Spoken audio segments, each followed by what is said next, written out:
AP CM Chandrababu సోదరుడు నారా రామ్మూర్తి అంత్యక్రియలు ఇవాళ జరగనున్నాయి. ఇప్పటికే రామ్మూర్తి నాయుడు భౌతిక కాయం హైదరాబాద్ నుంచి నారావారిపల్లికు తరలించారు.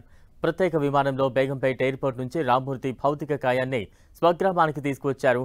మంత్రి నారా లోకేష్ దగ్గరుండి తన బాబాయి భౌతిక కాయాన్ని తరలించారు. కాసేపట్లో సీఎం చంద్రబాబు కూడా నారావారిపల్లికు చేరుకునున్నారు. సోదరుడి అంత్యక్రియల్లో పాల్గొనున్నారు. హైదరాబాద్ నుంచి ప్రత్యేక విమానంలో తిరుపతికి బయలుదేరిన సీఎం అక్కడి నుంచి రోడ్డు మార్గాన నారావారిపల్లికు వెళ్లనున్నారు. ఇక మరిన్ని వివరాలు అందించేందుకు మా ప్రతినిధి మురళి సిద్ధంగా ఉన్నారు. మురళి,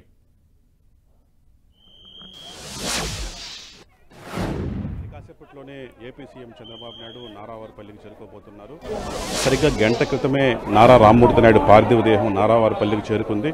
ఈ నేపథ్యంలో నారావారిపల్లి వద్ద పెద్ద ఎత్తున అంత్యక్రియల కోసం ఏర్పాట్లు పూర్తి చేశారు. ప్రస్తుతం మనం చూడొచ్చు, అంటే నారావారిపల్లి ముందర ఎన్టీఆర్ విగ్రహం సమీపంలో ప్రస్తుతం మనం ఉన్నాము.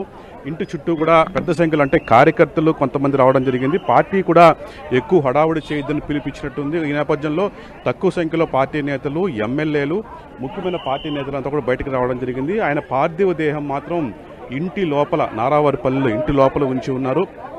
చాలామంది ఎమ్మెల్యేలు, పార్టీ క్యాడర్ మాత్రమే ప్రస్తుతం లోపలికి వెళ్ళి ఆయన్ని చివరిసారి చూసేందుకు వెళుతూ ఉన్నారు.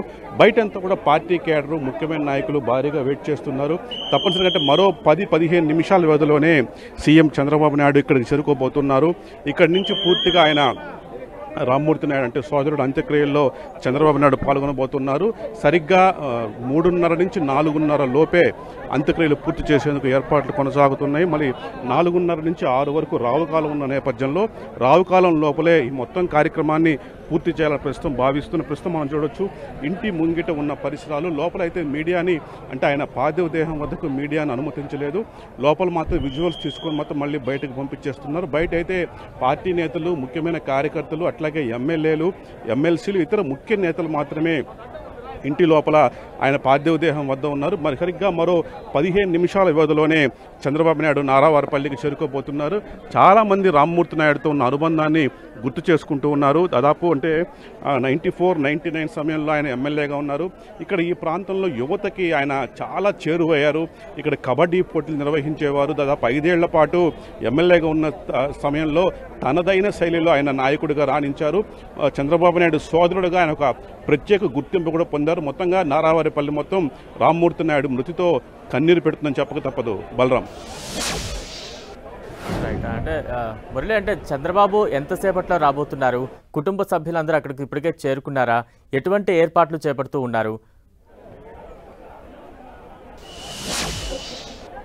చంద్రబాబు నాయుడు సరిగ్గా 15 నిమిషాల క్రితమే రేణుగుంట విమానాశ్రయం చేరుకున్నారు. అటు నుంచి రోడ్డు మార్గాన ఆయన ఈ నారావారిపల్లికి పయనమయ్యారు. సరిగ్గా 10 నిమిషాల వ్యవధిలోనే నారా చంద్రబాబు నాయుడు ఈ ప్రాంతానికి చేరుకోబోతున్నారు. ఆ తర్వాత ఆయన్ని చివరిసారి అంటే చివరి రిచువల్స్ ఏదైతే ఉన్నాయో ఆ రిచువల్స్ అంతా కూడా పూర్తి చేసే కార్యక్రమం కొనసాగుతుంది. సరిగ్గా 3 గంటలకు అంటే 2:30-3 ప్రాంతంలో కీలకమైన అంత్యక్రియల ఘట్టం ప్రారంభం కాబోతోంది. ఇక్కడే నారావారిపల్లిలో తమ చంద్రబాబు నాయుడు సొంత స్థలంలో ఇప్పటికే తల్లిదండ్రులు ఎవరైతే ఉన్నారో ఖర్జూరపు నాయుడు, అమ్మన్నమ్మ, వారిద్దరు సమాధులు ఉన్న సంగతి తెలిసిందే. సరిగ్గా ఆ సమాధిలో ఆనుకునే ఇవాళ నారా రామ్మూర్తి నాయుడు సమాధిని నిర్మించబోతున్నారు. ఆయనను పూర్తిగా ఇక్కడే దహనం చేయాలని ప్రాథమికంగా నిర్ణయం తీసుకున్నారు. దహనం చేసిన తర్వాత అక్కడే ఆ సమాధిని ఏర్పాటు చేయబోతున్నారు. మొత్తంగా ఈ కార్యక్రమం సరిగ్గా 2:30 నుంచి 4:30 వరకు అంటే 2 గంటల పాటు ఈ అంతిమ సంస్కార కార్యక్రమం కొనసాగబోతోంది. ఆదివారం నేపథ్యంలో 4:30 నుంచి 6 వరకు రావుకాలం నేపథ్యంలో రావుకాలం కంటే ముందుగానే అన్ని కార్యక్రమాలు కూడా పూర్తి చేయాలని ప్రాథమికంగా నిర్ణయం తీసుకున్నారు.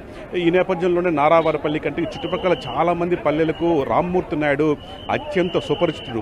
అయితే సరిగ్గా గడిచిన 10 ఏళ్లుగా ఆయన కొంత అనారోగ్యం బారిన పడ్డారు. కొంత అల్జీమర్స్కు గురయ్యారు. న్యూరలాజికల్ సంబంధిత ఆరోగ్య సమస్యతో ఆయన 10 ఏళ్లుగా తీవ్ర ఇబ్బందులు పడుతూ ఉన్నారు. ఈ నేపథ్యంలోనే మనం చూసాం హైదరాబాద్కి వెళ్ళడం, అక్కడ ఏఏజీ హాస్పిటల్ అడ్మిట్ అయిన ఒక 48 అవర్స్లోనే ఆయన తుది శ్వాస విడిచారు. మొత్తంగా నారా కుటుంబం పూర్తిగా విషాదంలో మునిగిపోయిందని చెప్పక తప్పదు. 2 కుమారులు నారా రోహిత్, నారా గిరీష్, అట్లాగే ఆయన భార్య ఇందిర, వాళ్ళు కూడా ఇంటి లోపలే ఉన్నారు. మొత్తంగా ఆ కుటుంబం అంతా కూడా ఒక విషాదంలో ఉంది. సరిగ్గా 2 గంటల తర్వాత ఏదైతే అంత్యక్రియల కార్యక్రమం, కీలకమైన అంత్యక్రియల కార్యక్రమం ప్రారంభం కాబోతుంది. 4:30 లోపే ఈ మొత్తం కార్యక్రమం ముగించబోతున్నారు. సరిగ్గా మరో 10 నిమిషాల వ్యవధిలోనే చంద్రబాబు నాయుడు నారావారిపల్లికి చేరుకోబోతున్నారు.